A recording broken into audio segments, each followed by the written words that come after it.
Buenas tardes a todos. Bienvenidos a Séptimo Día de Estudio Bíblico. Mi nombre es Roberto Jiménez, para los que no me conocen. Estamos muy felices de iniciar hoy el ciclo nuevamente de este estudio. Sean todos muy bienvenidos. Estoy seguro que todos los que se conectaron hoy, el Señor tiene un gran propósito para cada uno de ustedes. Para empezar, voy a hacer una oración. Padre, te pido que tu Espíritu abra la mente, Señor, de cada una de las personas que estamos hoy acá, Señor. Porque queremos, Señor, renovar nuestro pensamiento con tu palabra, Señor. Queremos instruirnos en tu palabra, Señor. Sabemos que tu palabra es la verdad, Señor. Y no queremos otra verdad más que tu palabra, Señor. Yo te pido, Señor, que enmudezcas cualquier mentira, cualquier engaño que no esté conforme a tu verdad, Señor, y a tu palabra, Señor.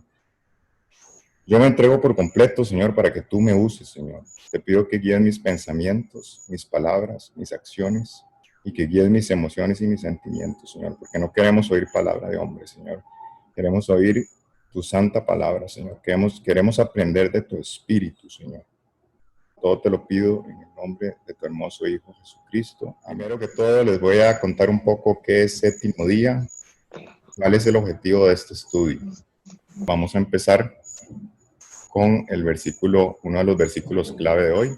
Y esta es la voluntad del que me ha enviado, que todo aquel que ve al Hijo y cree en Él tenga vida eterna, y yo le resucitaré en el día postrero. Estoy seguro que, o espero que la gran mayoría de ustedes hayan leído alguna vez esa palabra. Eso está en el Evangelio de Juan 6:40. Y vea lo que el Señor dice acá, que la voluntad del Padre Celestial es que todo aquel que lo vea a Él y cree en Él tenga vida eterna, y Él le va a resucitar en el día postrero. Entonces lo hemos leído, pero tal vez no hemos escudriñado lo que esto en profundidad significa. No entendemos bien qué es realmente creer en Él, de qué es eso que nos está hablando de la vida eterna, cómo es esa vida eterna. Creo que eso ha sido muy mal comprendido. Y cómo es eso de que el Señor está prometiendo una resurrección. Y aparte de eso, ¿qué significa el día postrero? ¿Verdad? Estoy seguro que de esas preguntas que he hecho, no todos tenemos las respuestas, ¿verdad? Entonces, este tipo de cosas es lo que vemos en este estudio. Este es un estudio donde vamos a escudriñar la palabra. Aquí lo que vamos a hacer es principalmente leer la palabra y explicarla. Entonces, ¿qué es Séptimo Día y cómo nace Séptimo Día? ¿Quién es, pues, el siervo fiel y prudente al cual puso su Señor sobre su casa, para que les dé el alimento a tiempo? Mateo 24:45. Este es el Señor Jesús hablando. En el Evangelio de Mateo está esta palabra, y vea lo que dice el Señor. Para tener un poquito de contexto, primero entendamos de qué está hablando el Señor acá. Todo el capítulo de Mateo 24, sus discípulos se le acercaron y le dijeron: Señor Jesús, explíquenos cuáles van a ser las señales antes de que usted vuelva. Porque en lo básico, la Biblia nos dice que el Señor Jesús va a volver. Va a volver literalmente como vino la primera vez, nada más que un cuerpo glorificado. Y vamos a ir ahondando más en eso y entendiéndolo mejor en todo el estudio. Este estudio es un estudio secuencial, está hecho para ir entendiendo cada cosa. Lo que les quiero decir es que es muy importante darle seguimiento, o sea, no son temas aislados que una semana vamos a ver algo y a la siguiente vamos a cambiar el tema, o sea, hay que darle un seguimiento para poder entender todo lo que vamos a ver. Y tal vez al principio les va a parecer cosas, podríamos decir, básicas, pero en realidad van a ver como desde esas cosas básicas vamos a ir entrando en la materia principal, que es entender la profecía del fin de los tiempos, que está principalmente revelada en Apocalipsis, pero que cuando uno lo ve en contexto completo bíblico, realmente esa profecía es la parte central de la Biblia desde los profetas. Entonces vean lo que el Señor dice acá, porque los discípulos le preguntan cuáles son las señales antes de tu regreso. Y el Señor, después de que les habla de las señales, les habla de principio de dolores, les habla de una tribulación, les habla de que Él va a volver después de esa tribulación, y ese es un tema que vamos a estar viendo todo eso con mucho detalle aquí en este estudio. Pero vea lo que les dice al final. después de explicarles todas esas señales antes de su venida. ¿Quién es, pues, el siervo fiel y prudente al cual puso su Señor sobre su casa para que les dé alimento a tiempo? O sea, el Señor está diciendo que Él, en los tiempos finales, va a poner siervos suyos, fieles y prudentes. Realmente una mejor traducción del texto original es fieles y sabios, sobre su casa. Cuando la Biblia nos habla de su casa, se refiere a su familia. ¿Para qué? Para dar alimento a tiempo. Para dar alimento sólido a tiempo. Una mejor traducción del texto original griego es dar alimento sólido a tiempo. El Señor lo que está diciendo es, yo voy a poner siervos fieles y sabios en el fin de los tiempos sobre los que ya son mi familia para darles comida sólida. Ustedes saben que la palabra del Espíritu habla a través de Pablo de comida líquida o leche espiritual y comida sólida. Entonces, este estudio es un estudio de comida sólida. Ese es el centro de este estudio, porque se necesita ese tipo de alimento para poder entender las profecías del fin de los tiempos. Mateo 24, 46 y 47. Bienaventurado aquel siervo al cual, cuando su Señor venga, le halle haciendo así. De cierto os digo que sobre todos sus bienes le pondrá. Vean qué increíble lo que les promete el Señor después de decir eso. Dice, aquel siervo a que yo puse a dar comida sólida a mi familia, a los que son míos, cuando yo vuelva y los haya haciendo eso, los voy a poner sobre todos mis bienes. O sea, el Señor ofrece una gran recompensa para aquellos siervos de Él que estemos dando comida sólida cuando Él regrese. Y dice que nos va a poner sobre todos sus bienes. O sea, nos va a dar una herencia. ¿Por qué eso? Porque conforme vayamos entendiendo en el estudio, vayamos avanzando, ustedes se van a dar cuenta que realmente lo que dice la profecía es que el Señor va a volver a establecer un reino justo acá. Y los que le sean fieles van a reinar con Él literalmente. Y aquí el Señor está diciendo, sobre todos sus bienes voy a poner aquel que es siervo fiel y prudente y sabio, al cual yo encuentre haciendo eso cuando yo regrese. Lucas 17:10. Así también vosotros, cuando hayáis hecho todo lo que os ha sido ordenado, decid, siervos inútiles somos, pues lo que debíamos hacer hicimos. Vean que todo esto son palabras directas del Señor Jesús. Y el Señor dice, cuando un siervo hace lo que se le ha ordenado, no hay que felicitarlo por eso. Simplemente, ese siervo tiene que entender que es un siervo que está cumpliendo con su trabajo. Siervos inútiles somos. Entonces, ¿qué somos séptimo día? Somos siervos del Señor Jesús que queremos cumplir lo que Él puso a hacer para los tiempos finales, que es dar alimento sólido. Eso somos séptimo día. Esta es nuestra esencia. Y nosotros no tenemos ningún mérito de nada. Nos gloriamos en el Señor Jesús, porque de Él es que proviene todo. Entonces, entendiendo esto, ¿cuál es nuestra misión? Facilitar el conocimiento de la verdad a través del estudio directo de la palabra, dejando atrás la tradición. Eso es el objetivo de este estudio. Nosotros simplemente somos facilitadores de la verdad. ¿Qué es la verdad? La verdad es la palabra de Dios. Y la palabra misma nos enseña que Jesús mismo es la verdad. Nosotros simplemente facilitamos el conocimiento de la verdad a través del estudio directo de la palabra. Por eso aquí vamos a leer mucha Biblia y vamos a escudriñar y vamos a analizar lo que dicen los versículos. ¿Por qué? Porque esa es la única forma en que nosotros podemos renovar nuestro pensamiento. ¿Por qué pusimos dejando atrás la tradición? Una de las primeras cosas que el Señor Jesús dijo cuando le preguntaron cuáles son las señales antes de que usted venga, lo primero que le dijo es, tengan mucho cuidado de que no los engañen. porque van a venir un montón de falsos profetas, un montón de falsos maestros que van a decir que yo soy el Cristo, o sea, van a decir que vienen hablando de parte del verdadero Mesías, pero que van a engañar. O sea, el Señor Jesús advirtió que va a haber un engaño muy grande, y ese engaño se viene dando desde la iglesia primitiva.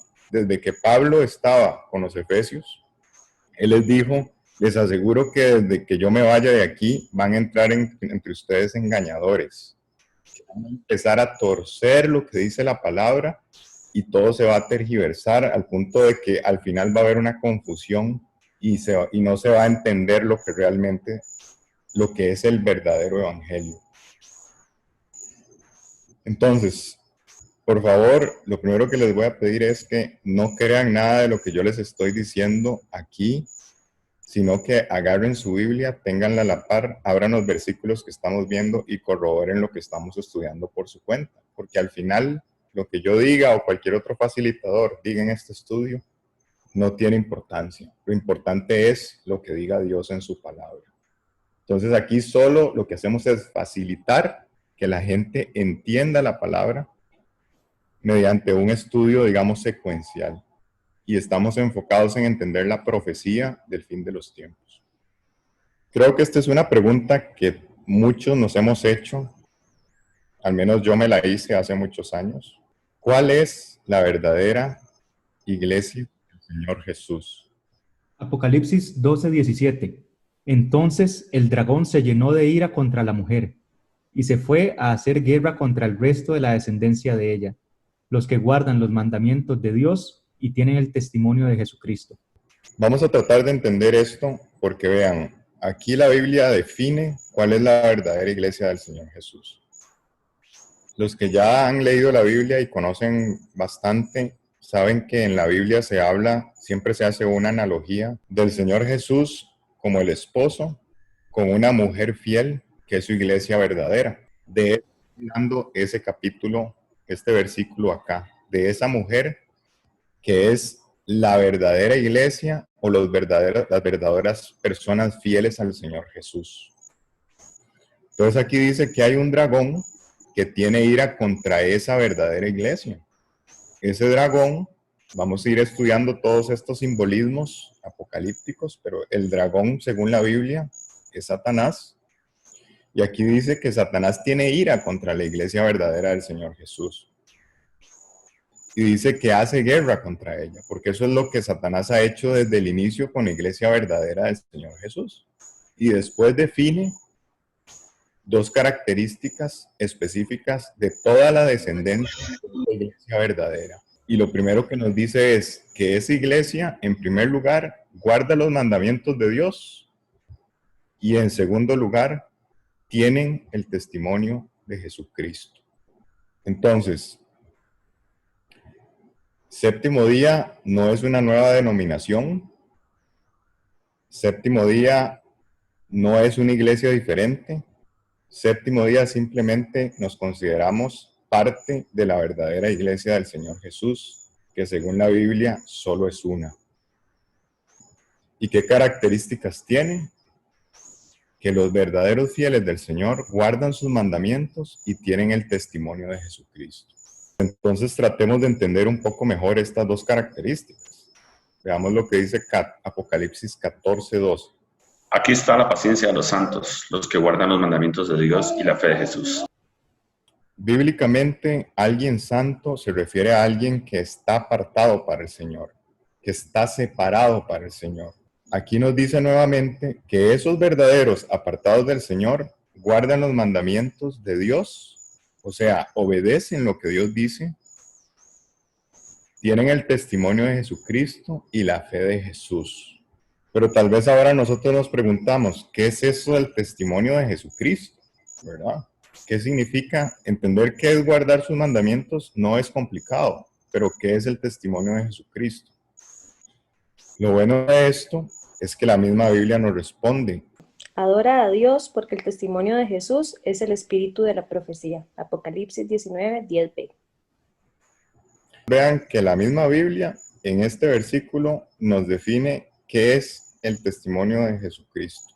Y esto es un ángel diciéndole a Juan, porque ustedes saben que la revelación de Apocalipsis la recibió el apóstol Juan en la isla de Patmos. Entonces vea lo que le está diciendo. El testimonio de Jesús es el espíritu de la profecía. Bueno, tampoco nos quedó como que muy claro, ¿verdad? O sea, ya sabemos que el testimonio de Jesús es el espíritu de la profecía. Pero entonces, ¿qué es el espíritu de la profecía? Entendamos eso, porque entonces ahora sabemos que la verdadera iglesia del Señor Jesús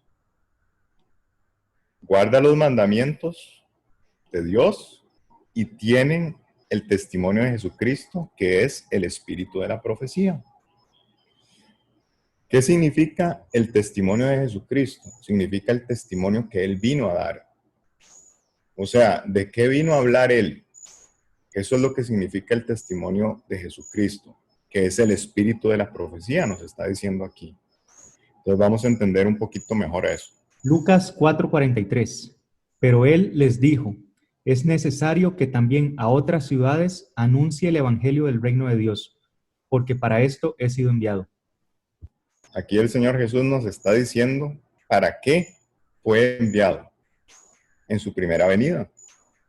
Y Él dice, yo fui enviado para anunciar el evangelio del reino de Dios. O sea, yo fui enviado para anunciar que el reino de Dios viene. Vamos a entender bien a qué se refiere el evangelio del reino de Dios también, porque eso es algo que lo hemos oído, pero realmente no lo hemos entendido tan bien, a como lo explica la Biblia que es.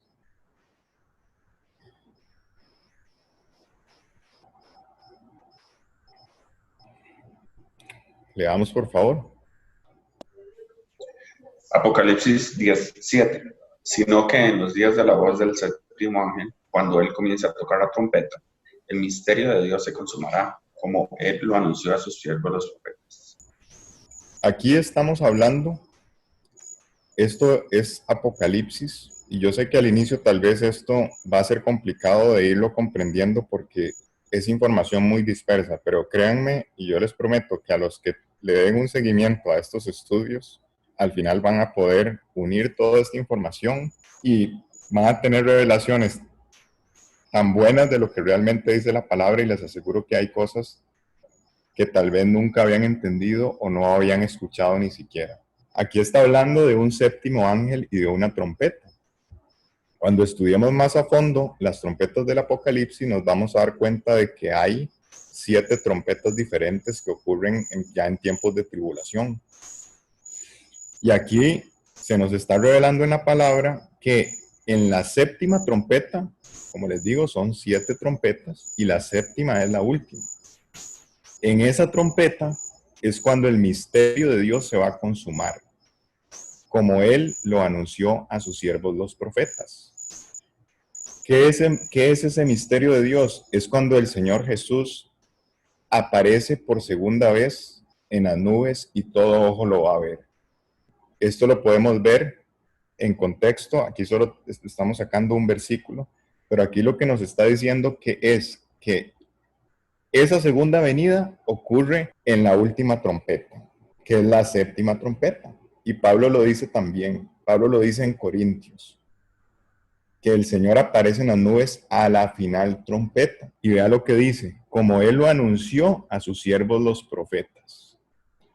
Entonces, hay una segunda venida del Señor.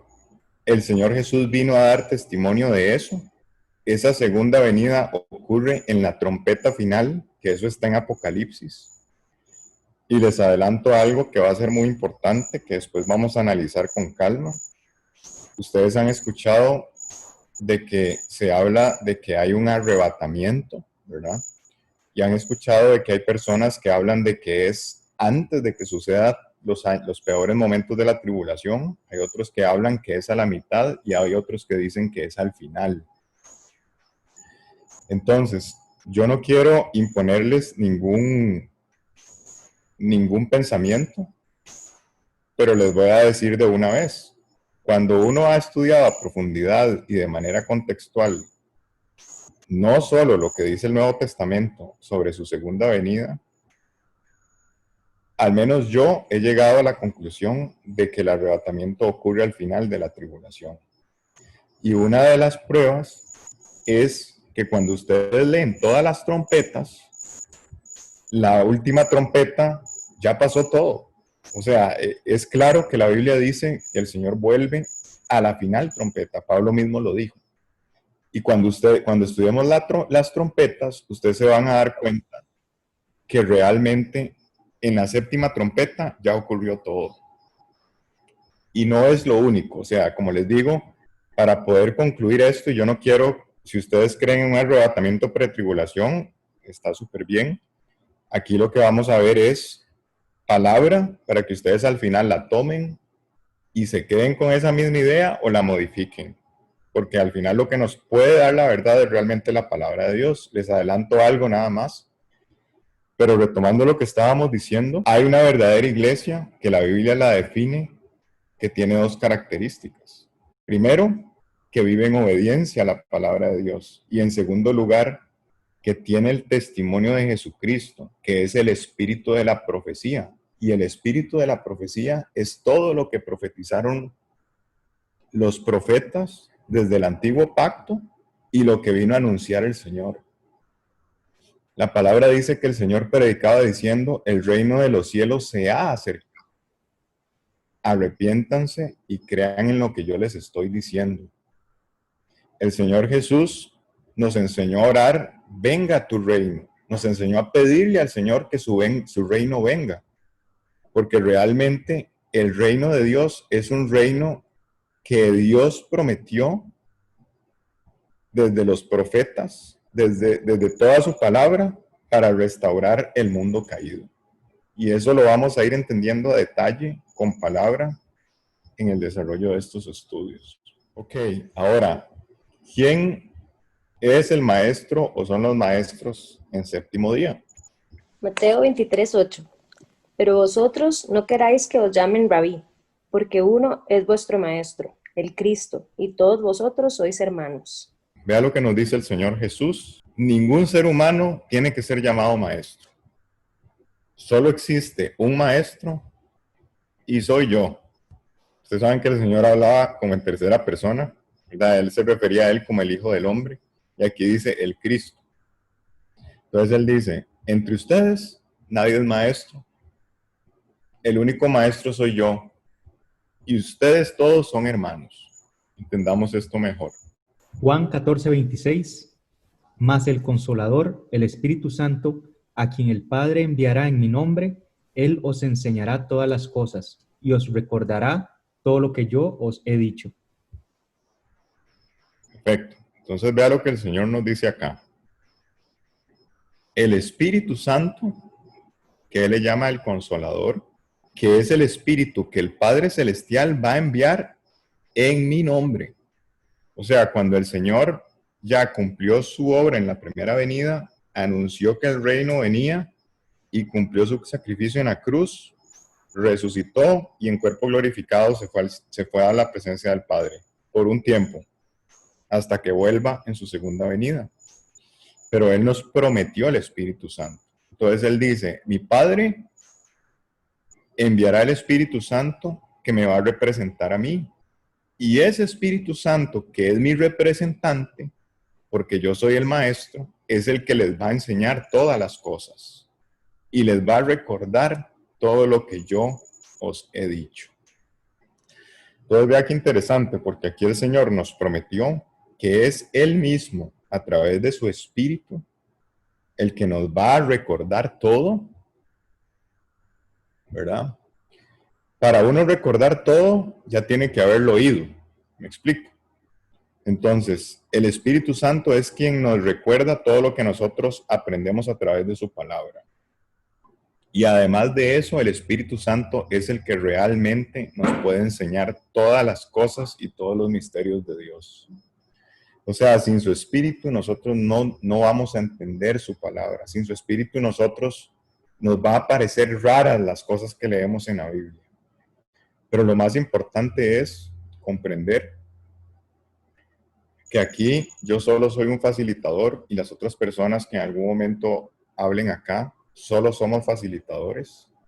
y entendemos 100% que el maestro de este estudio es el Espíritu Santo de Dios, es el Señor Jesús que nos instruye a través de su Espíritu Santo. Nosotros, por eso nuestra misión dice, solo facilitar el conocimiento de la palabra a través de la exposición directa de la Biblia.